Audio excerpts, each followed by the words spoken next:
Welcome back to my channel Way to Merchant Navy guys once again. Hopefully you guys are doing well. If you haven't subscribed my channel yet, please go and subscribe my channel, hit the bell icon, press all to get notification for all my upcoming videos. So the topic is for today that the most payable ship.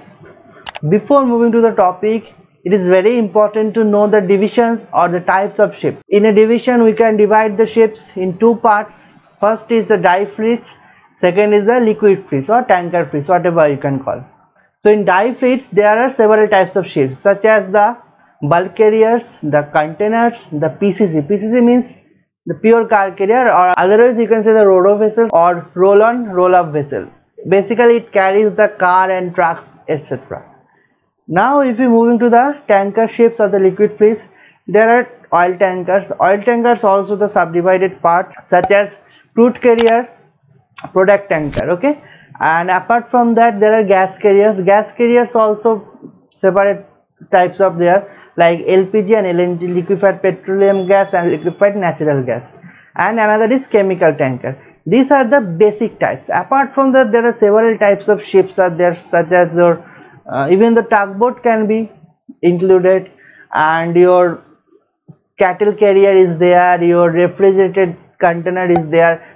So I am talking about the specialized refrigerated container. Icebreaker is there, then your timbered cargo ship carrier is there, means the wooden blocks and the wooden thing, forest materials, basically they are carrying the forest materials.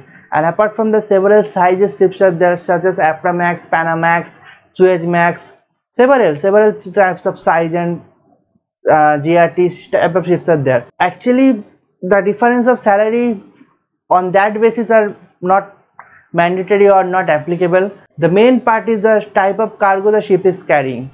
The first thing I will reveal now, the gas carrier or LPG carriers are the most payable ship in the world, and especially when your rank is higher, suppose a second officer, chief officer, captain, then you will feel the salary difference more.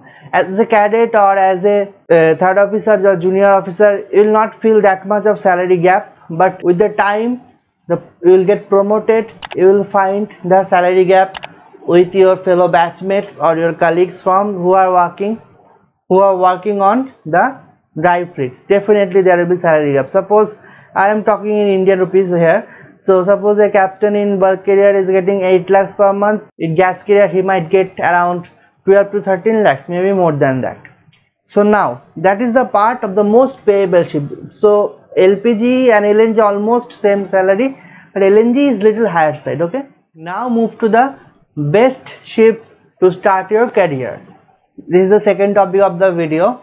So definitely LPG or LNG or tanker fleets, because you know what, previously it was different thing. I have known many captains, they have sailed all of the types which I have mentioned in this video. They have sailed all of the types in ship, car carrier, your PCC and your what is called container, bulk, everywhere, even the gas carrier, chemical, they have sailed every ships. But now what happens, not like that. Company used to create pool for their employees. And suppose you are starting your career from a bulk carrier, most of the time you will be sent to bulk carrier. If no, then dry fleets, that is for sure. Not like that first contract you are doing container, second contract you are doing gas carrier, again come back to the container, again bulk, again you go to the LNG. Not like that. It will not going to happen like that. Especially I am talking about in this condition, especially when you are selling with a good management or a good ownership company, they will maintain your classification of ships for sure. Even the many of the captains used to sail on the same ships for consecutive 4 or 5 contracts. They are feeling comfortable, that is why they are going. That is not an issue. But if you are starting your career from a liquid fleet, tanker, gas carrier, LNG, whatever it is, there are chances that you will sail on the ship throughout your life. And if you are starting your career with the container and PCC or bulk carrier, there is a less chance that you can shift to the gas carrier or tanker fleet later part of your career. That is very difficult. Even 1 or 2 contract later you can switch, still you have a chance to switch, but after 3 or 4 contracts, that is means there is actually no chance, because no company will take you or hire you without your gas carrier or liquid fleet experience. So that is the issue. So I'm not telling you to be choosy, because the scenario is very bad, the job are less, so whatever you are getting you must go. But it is better if you get a chance to sell in a tanker fleet or liquid fleet from the first selling of your life.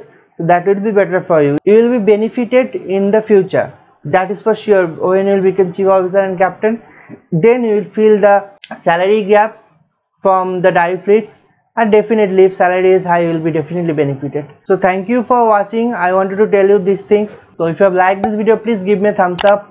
Don't forget to subscribe my channel, hit the bell icon, press all to get notification for all my upcoming videos. Thank you guys for watching. See you in my next video. Signing off for the day.